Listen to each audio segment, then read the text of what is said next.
Hey Wilderness Athletes, this is Evangeline, my wife. My name is Jesse. We've talked a little bit about core and how it's the foundation of all of our movements. We've gone into a couple exercises to help solidify your core, but today we're going to go into a more advanced workout. Today we're going to take you through a total body core circuit that not only targets your core, but also your upper body. What's nice about this workout is you can do it almost anywhere with minimal equipment.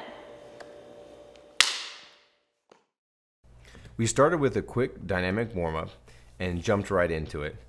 This is a core circuit consisting of 3 sets of 20 seconds of work and 10 seconds rest, or 10 to 12 reps per move. This is also called the Tabata, and you can use multiple apps to help with this. We use the app called Seconds. The first exercise is going to be a mountain climber. You're going to begin in a plank position, alternating bringing the left and right knee toward your chest. The key to this exercise is remember to keep your pelvis tucked under and abs tight. The second round, you're going to tap your right foot to the right side, return, and then repeat over to the left. The third round, you're going to alternate each knee to opposite elbow. The next movement is med ball slams. Stand with your feet shoulder width apart, knees slightly bent, and a non-bounce medicine ball held overhead. Throw the ball down to the ground in front of your feet with as much force as possible. Exhale during the movement and contract the abs powerfully. If possible, catch the ball as it bounces from the floor. If there's no bounce at all, keep the ab muscles engaged and pick the ball from the floor. Lift the medicine ball back to the starting position and repeat.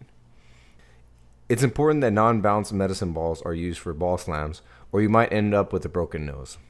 Dead balls are a popular choice as they're rubber balls filled with sand and will deform when impacted, with minimal bounce. Test how bouncy the ball is before starting the exercise, please. The next movement is going to be inchworms. The starting position is going to be from a standing position with your feet together or slightly apart.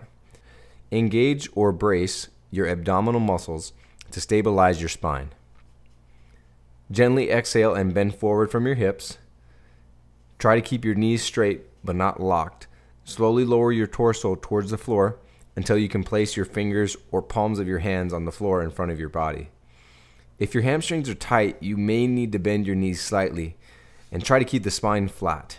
Slowly begin to walk your hands forward away from your feet. Your heels will begin to rise off the floor. Continue walking your hands forward until you reach a full push-up position where your spine, hips, and head are level with the floor. Perform one full push-up, bending the elbows and lowering your chest and hips simultaneously to the floor. Maintain a rigid torso and keep your head aligned with your spine. Do not allow sagging in the lower back or rib cage. Keep the hips level. Do not allow your hips to hike upwards during this downward phase. Continue to lower yourself until your chest or chin touches the floor. Allow your elbows to flare outwards during the lowering phase. Press up to the plank position, keeping the torso rigid and your head aligned with your spine. Make sure that you are not allowing sagging in the lower back or rib cage. Keep the hips level. Do not allow your hips to hike upwards during this phase and continue pressing until the arms are fully extended.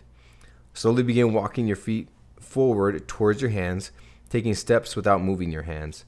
Maintain a flat spine throughout and continue walking until your feet are close to your hands. Repeat this movement and continue forward 10 to 15 yards. The next movement is going to be a side plank. Start in a push-up position with hands under your shoulders and legs straightened directly behind the body with hip width apart. Squeeze the thighs and glutes while straightening the right arm and press into the floor. You will hold this for 10 seconds and switch to the other side.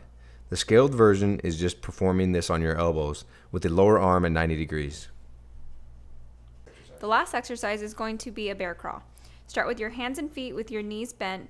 You're going to start walking forward on your hands and feet. Remember to keep your abs tight and your butt down.